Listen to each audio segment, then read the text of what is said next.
जैसा कि आप जानते होंगे कि वेस्ट वाटर को ट्रीट करने के लिए वेस्ट वाटर को अलग अलग ट्रीटमेंट स्टेप से पास किया जाता है, जिससे वो वेस्ट वाटर ट्रीट हो पाता है।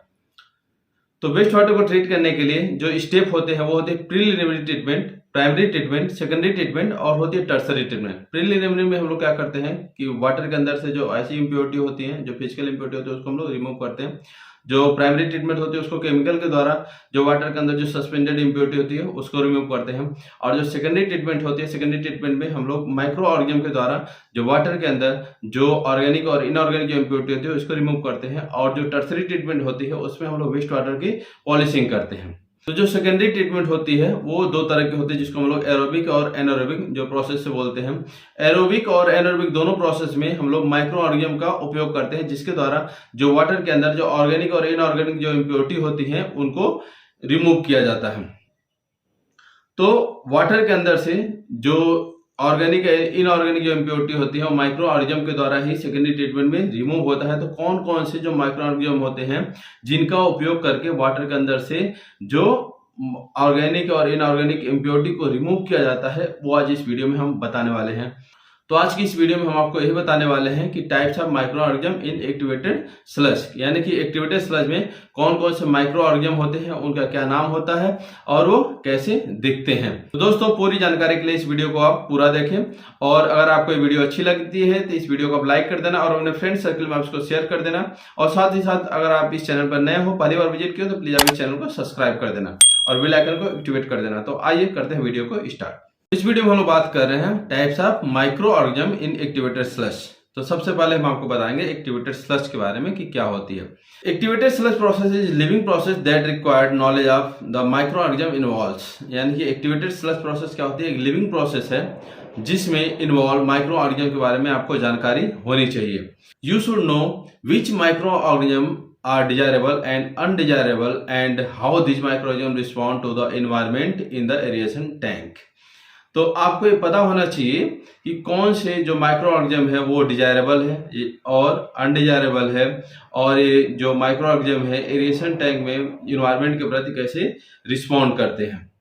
तो ये तो हो गई एक्टिवेटेड स्लज के बारे में।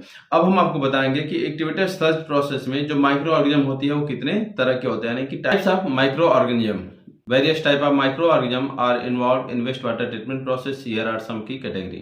यानी कि माइक्रो ऑर्गेनिज्म जो होते हैं ये कई तरह के होते हैं जो वेस्ट वाटर ट्रीटमेंट में यूज किए जाते हैं या इन्वॉल्व होते हैं, जिसमें से कुछ कैटेगरी इसमें से दिखाई गई है, जिसमें है बैक्टीरिया है, फंगई है, प्रोटोजोआ और एल्गाई है। जो बैक्टीरिया होती है ये भी कई तरह के होते हैं, जिसमें से एरोबिक बैक्टीरिया, एनारोबिक बैक्टीरिया और फैकल्टेटिव बैक्टीरिया। फंगई होती हैं ये दो तरह की, ईस्ट और मोल्ड होती है। जो प्रोटोजोआ है तीन तरह के होते हैं, जिसमें से सिलिएट्स, फ्लैगलेट और अमीबा। जो एल्गाई होती है ये एक तरह की, जिसको हम लोग बोलते हैं micro algae.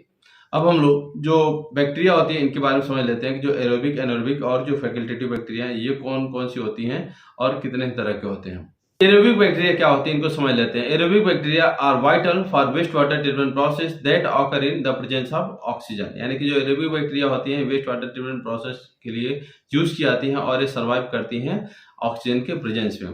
These bacteria play a key role in breaking down organic matter and pollutant, यानी कि इस बैक्टीरिया का जो की रोल क्या होती है, इनकी जो रिस्पॉन्सिबिलिटी होती है कि वेस्ट वाटर के अंदर जो ऑर्गेनिक जो पॉल्यूटेंट है, ऑर्गेनिक जो मैटर है उनको क्या करना है, रिमूव करना।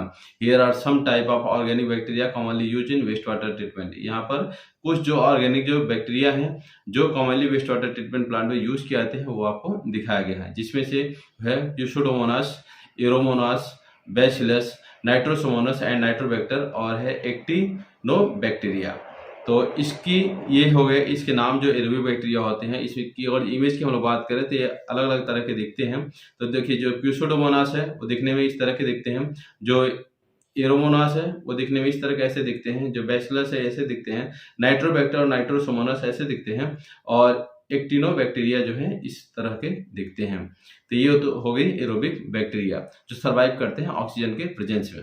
हम बात करते हैं एनारोबिक बैक्टीरिया की। तो anaerobic bacteria are crucial in waste water treatment process that occur in the absence of oxygen, यानी कि ये एनारोबिक बैक्टीरिया के जस्ट उल्टा होते हैं। ये भी वेस्ट वाटर ट्रीटमेंट प्रोसेस के लिए यूज किए जाते हैं, लेकिन ये वर्क करते हैं ऑक्सीजन के एब्सेंस में, यानी कि इनको सर्वाइव करने के लिए क्या चाहिए, ऑक्सीजन नहीं चाहिए, ऑक्सीजन के एब्सेंस में वर्क करते हैं। दे play a key role in anaerobic digestion, break down organic matter and producing methane gas.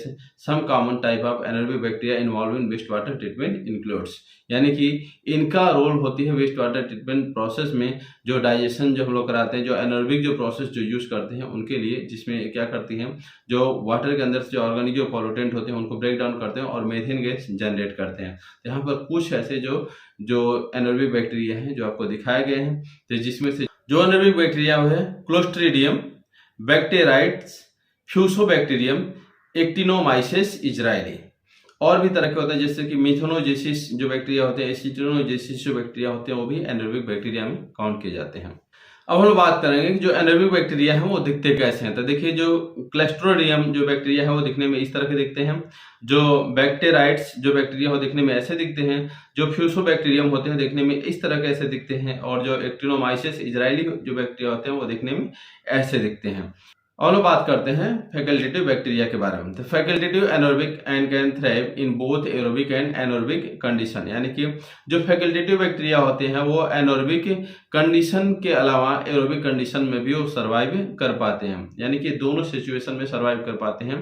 अगर जो आप एरोबिक के कंडीशन में वेस्ट वाटर को ट्रीट करने के लिए यूज करते हो तब भी ये सर्वाइव कर लेंगे, एनारोबिक में यूज करते हो तो वहाँ भी ये सर्वाइव करते हैं, यानी कि इनको ऑक्सीजन रहे या ना रहे तो उससे इनको कोई दिक्कत नहीं, ये दोनों कंडीशन में सर्वाइव कर पाते हैं। तो ऐसे कौन कौन से बैक्टीरिया हैं इनके बारे में देखिए। ये है Neisseria, Brucella, Salmonella, Mycobacterium, Listeria, Francisella, Legionella, Yersinia pestis. अब इनके हम जो इमेज हैं उनके बारे में हम बता देते हैं कि कौन से या कैसे दिखते हैं।